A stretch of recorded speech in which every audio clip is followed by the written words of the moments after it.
Hello, my name's Olivia and I'm 25. When I was 12 years old, I was diagnosed with retinoblastoma, which you all are probably familiar with. When I was 14 years old, I had my right eye removed, as you can see now. I feel like when I was going through it, obviously I was a teenager, I really struggled with self-confidence, and one thing I didn't know was anybody else with retinoblastoma. And I feel like Checked has been so amazing. I just feel like it's like a massive family. I've been able to get in contact with other people who are involved with Checked and who have been through retinoblastoma, parents with children who have had retinoblastoma or have retinoblastoma. And it's really fulfilling to speak to somebody who's actually been through the same, because I feel like when I was growing up, I didn't really know anyone and I didn't know who to speak to about it. And I felt like when I spoke to people about it, they didn't really understand.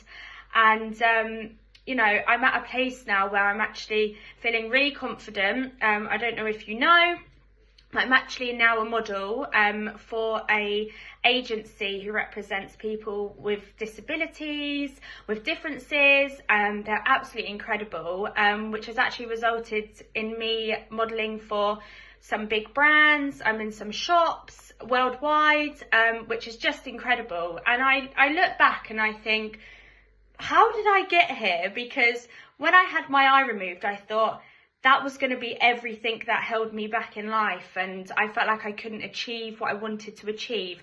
I mean, when I was little, I always dreamt of being a model, a singer. I mean, it's kind of every child's dream, really, to be something massive and to do something amazing. And I felt like I didn't have the opportunity to do all these things. And it was only until, it's about probably 4 years ago now, I decided to take my prosthetic eye out. So I actually have it here. I do wear one. Obviously, we all know it does protect our sockets and everything, so I wear one from day to day. But I thought, you know what? I'm going to take it out. I'm going to show the world who I am. And yes, it was a risk, and I felt like, oh, I don't know what reaction I'm going to get.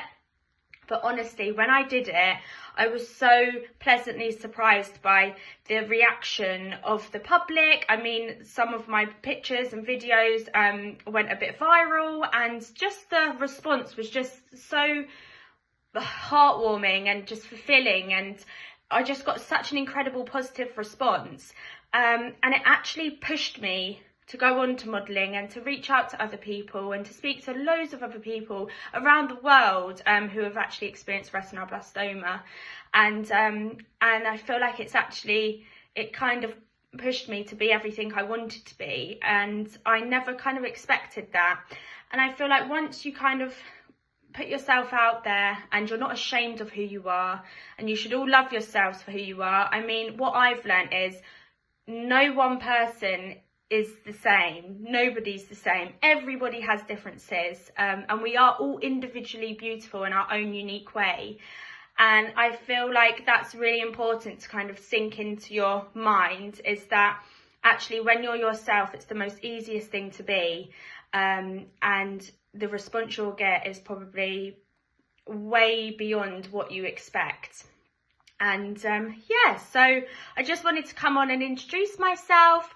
And yes, so I've actually got a baby on the way now. You can see my little bump here, and I'm just excited to teach my little boy all about body differences, disabilities, and make him aware so he grows up in a kind environment, and he's kind to people, and he knows about people with differences, and we're all different in our own ways. And I think that's really important, is to understand that we are all unique, and that's what makes us beautiful.